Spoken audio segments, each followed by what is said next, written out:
On June 14th, 1775, the Second Continental Congress took a decisive step that would echo through the centuries. Amid the smoke and uncertainty of Lexington, Concord, and Boston, the delegates decreed that 6 companies of expert riflemen be immediately raised in Pennsylvania, 2 in Maryland, and 2 in Virginia.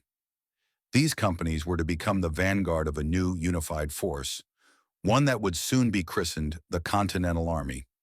Today, we mark this moment as the birth of the United States Army, an institution conceived in the crucible of revolution, yet shaped by principles that resonate in the defense structures of the 21st century.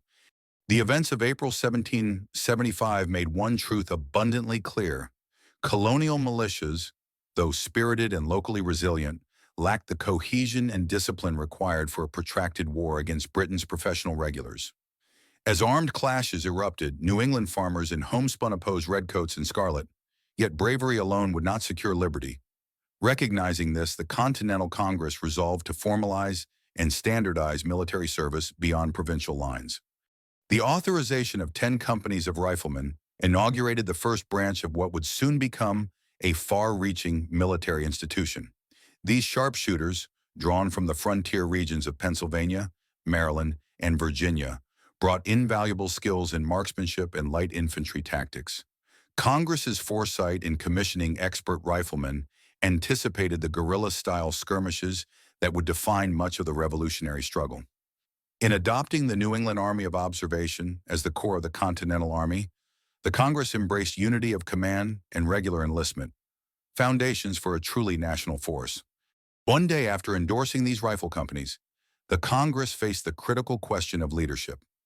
On June 15th, by unanimous vote, delegates named George Washington, then a delegate from Virginia and veteran of the French and Indian War, as commander-in-chief.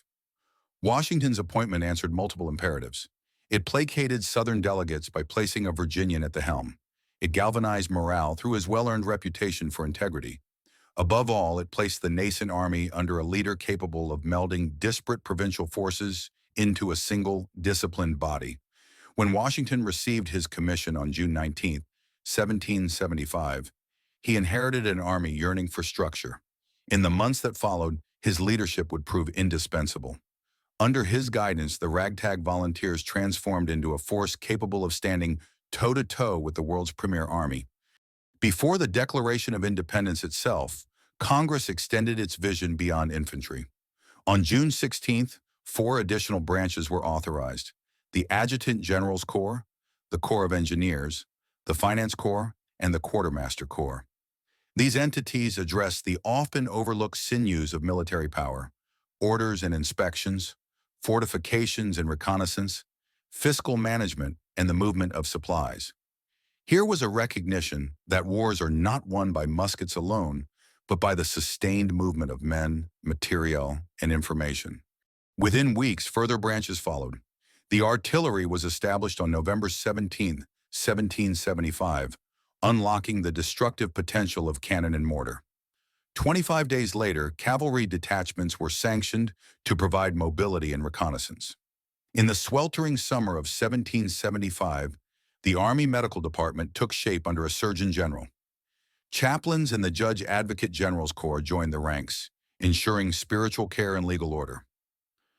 By the end of that year, Congress had laid the blueprint for a comprehensive military organization, well before the colonies formally declared independence.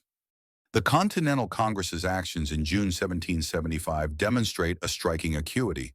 The delegates understood that protracted warfare demanded specialization: engineers to build fortifications, quartermasters to oversee logistics, and finance officers to secure pay and provisions. This systemic approach mirrored, and in some respects anticipated, the joint force concepts that underpin contemporary defense planning. Under Washington's general orders, discipline became paramount. Sentry rotations, foraging under written authorization, and officer codes of conduct took hold. These reforms bore fruit in critical engagements. On the morning of December 26, 1776, at Trenton, Washington's forces launched a surprise attack that capitalized on discipline and timing. The winter encampment at Valley Forge in 1777 to 1778 tested the Army's resilience. Harsh conditions were mitigated by standardized drill manuals, most notably the regulations of Baron von Steuben, which instilled uniformity and cohesion. Yet the Continental Army's significance extended beyond purely military function. It became an incubator for a nascent American identity. In camp, soldiers from New England towns, middle Atlantic ports, and southern plantations lived and labored side by side. Shared sacrifice dissolved provincial divisions. Under the emblem of the Continentals, these men embraced a cause bigger than any single colony, the defense of natural rights and representative government.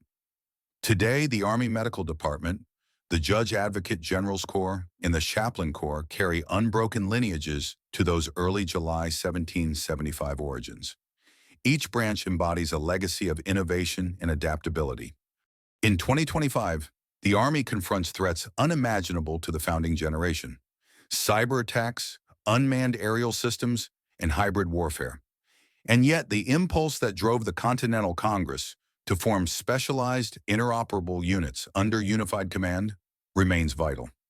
Cyber branches mirror the light infantry rifle companies of 1775. Logistics and sustainment commands echo the quartermasters of the Revolution. The enduring lesson is clear: unity of command, integrated capabilities, and institutional adaptability ensure strategic advantage in any era. More than 2 centuries have passed since Congress authorized those first 10 companies of riflemen.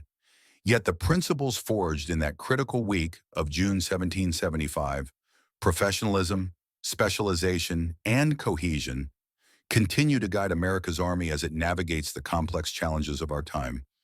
On this Army birthday, we honor not only the courage of colonial sharpshooters and the vision of our founding leaders, but also the enduring spirit of innovation they bequeathed. From the fields of Boston to the theaters of cyber conflict, the United States Army stands as a testament to the power of foresight and unity in defense of liberty. Thank you for joining us on this historical journey. If you enjoyed this video, please give it a thumbs up, share your thoughts in the comments below, and subscribe for more captivating stories from our past. Until next time, keep exploring and stay curious.